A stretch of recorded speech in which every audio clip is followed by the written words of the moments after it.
একটা মেয়েকে ঘরের বউ করে তোলার সময় শাশুড়িরা জানবেন, আপনার ঘরে যে মেয়েটি সারা জীবনের জন্য থাকতে যাচ্ছে সে একটা অন্য বাড়িতে বড় হয়েছে। স্বাভাবিকভাবেই তার বাড়ির রুলস অ্যান্ড রিচুয়ালস আপনার বাড়ির চেয়ে আলাদা হবে। সে একদিনে আপনার বাড়ির নিয়ম মতো হবে না এবং সারা জীবনে কোনোদিনই 100% মিলবে না। এটা বুঝুন।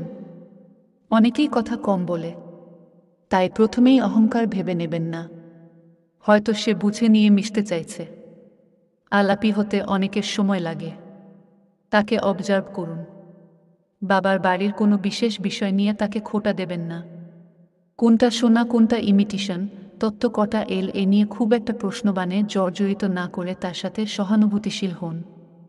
তার ছোটখাটো ভুলচুক, ম্যানার্স, আচার আচরণ নিয়ে তিলকে তাল করবেন না। সে হয়তো সংসারের কিছুই জানে না। কথায় কথায় ক্রিটিসাইজ না করে একটু ধৈর্য ধরুন। সে যেমন, যতটা সম্ভব তাকে তেমনভাবে গ্রহণ করুন, তাহলে সেও আপনাকে আপনার মতো করে গ্রহণ করতে পারবে। ফ্লেক্সিবল হন। সে আপনার বাড়ির অতিথি বা বাড়ির মেয়ে কোনোটাই নয়। বাড়ির নতুন বউ বোধহয় অতিথি আর মেয়ের মাঝামাঝি কিছু একটা। তাই তার কাছে প্রথম থেকেই পাহাড় সমান এক্সপেকটেশন রাখবেন না, আবার অতিথির মতো ঘরের ইনভলভমেন্ট থেকে দূরে সরিয়ে রাখবেন না। আপনাদের পারিবারিক আলাপে তাকে খুলে অংশগ্রহণ করতে দিন।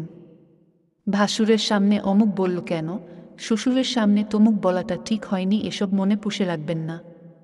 পরে আড়ালে তাকে বুঝিয়ে বলুন। সে আস্তে আস্তে স্থানকালপাত্র বুঝে যাবে। স্টাডি এবং কেরিয়ার ফোকাসড মেয়ে হলে বিয়ের পর অনেকেই সংসারের কাজ দ্রুত পারে না।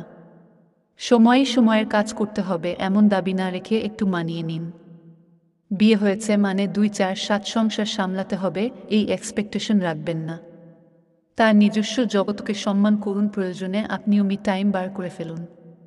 পজিটিভ ওয়েতে কথা বলুন, কিছুই পারো না, এর বদলে এভাবে চেষ্টা করলে সুবিধা হবে এমন বলুন। আপনি পজিটিভ থাকলে তার মধ্যেও নেগেটিভিটি আসবে না, ভয়ভীতি কাটবে। এবং বিয়ে হলো মানেই আপনার ছেলেটি আপনার থেকে দূরে সরে গেল না। কেউ তাকে তাবিজও করতে আসেনি, তাকে নিয়ে আলাদা থাকবে বলেও আসেনি।